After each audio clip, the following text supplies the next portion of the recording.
Raja Ahaz. 2 Tawarikh 28. Ahaz berumur 20 tahun pada waktu ia menjadi raja, dan 16 tahun lamanya ia memerintah di Yerusalem. Ia tidak melakukan apa yang benar di mata YHWH seperti Daud, bapa leluhurnya. Tetapi ia hidup menurut kelakuan raja-raja Israel, bahkan ia membuat patung-patung tuangan untuk para Baal.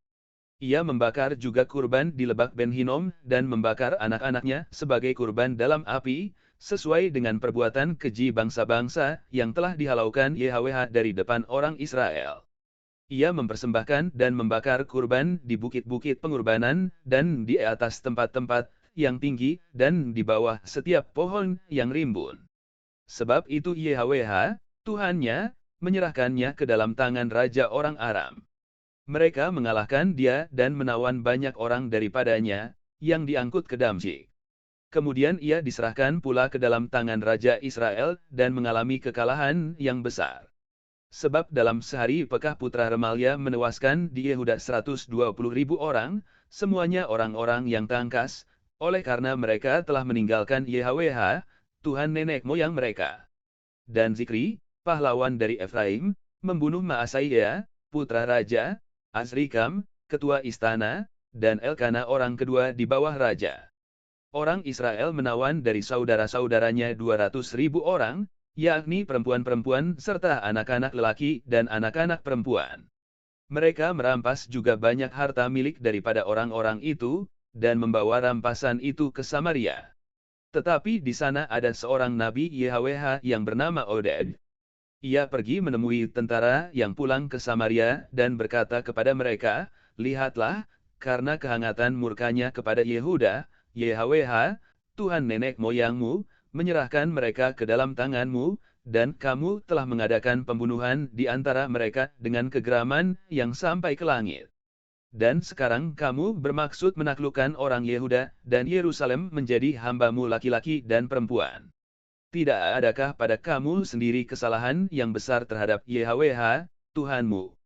Maka sekarang, dengarkanlah kataku ini, kembalikanlah orang-orang yang kamu tawan dari saudara-saudaramu itu, karena murka Tuhan menyala-nyala terhadap kamu." Lalu bangkitlah beberapa pemimpin Bani Efraim, yakni, Azaria putra Yohanan, Berehia putra Mesilemot, Yehizkia putra Salum dan Amasa putra Hadlai menghadapi orang-orang yang pulang dari perang. Dan berkata kepada mereka, "Jangan bawa tawanan-tawanan itu kemari, sebab maksudmu itu menjadikan kita bersalah terhadap YHWH dan menambah dosa dan kesalahan kita. Sudah cukup besar kesalahan kita, dan murka yang menyala-nyala telah menimpa Israel." Lalu orang-orang yang bersenjata itu meninggalkan tawanan dan barang-barang rampasannya di muka para pemimpin dan seluruh jemaah. Dan orang-orang yang ditunjuk dengan disebut namanya bangkit, lalu menjemput para tawanan itu. Semua orang yang telanjang mereka berikan pakaian dari rampasan itu. Orang-orang itu diberi pakaian, kasut, makanan dan minuman. Mereka diurapi dengan minyak dan semua yang terlalu payah untuk berjalan diangkut dengan keledai, dan dibawa ke Yeriko, kota pohon korma, dekat saudara-saudara mereka. Sesudah itu orang Israel itu pulang ke Samaria. Pada waktu itu Raja Ahaz menyuruh utusan kepada Raja negeri Asyur untuk memohon bantuan. Karena orang Edom telah datang pula dan mengalahkan Yehuda, serta mengangkut tawanan-tawanan. Orang-orang Filistin juga telah menyerbu kota-kota di daerah bukit, dan di tanah Negeb Yehuda. Mereka pun merebut Bet-Semes, Ayalon, Gedrot, Soho dengan segala anak kotanya, Timnah dengan segala anak kotanya, dan Gomzo dengan segala anak kotanya, dan menetap di kota-kota itu. Demikianlah Tuhan merendahkan Yehuda oleh karena Ahaz, Raja Israel itu, membiarkan kebiadaban berlaku di Yehuda dan berubah setia kepada Tuhan. Maka datanglah Tilgat-Pilneser, Raja negeri Asyur, kepadanya, hanya bukan membantu dia, melainkan menyesakannya. Walaupun Ahaz merampas barang-barang dari bait YHWH, dari rumah raja dan dari rumah-rumah para pemimpin, dan menyerahkan semua itu kepada Raja negeri Asyur, namun perbuatannya itu tidak menguntungkan dia. Dalam keadaan terdesak itu Raja Ahaz ini, malah semakin berubah setia terhadap YHWH. Ia mempersembahkan kurban kepada para dewa orang Damsyik yang telah mengalahkan dia. Pikirnya, yang membantu raja-raja orang Aram adalah para dewa mereka, kepada merekalah aku akan mempersembahkan kurban, supaya mereka membantu aku juga.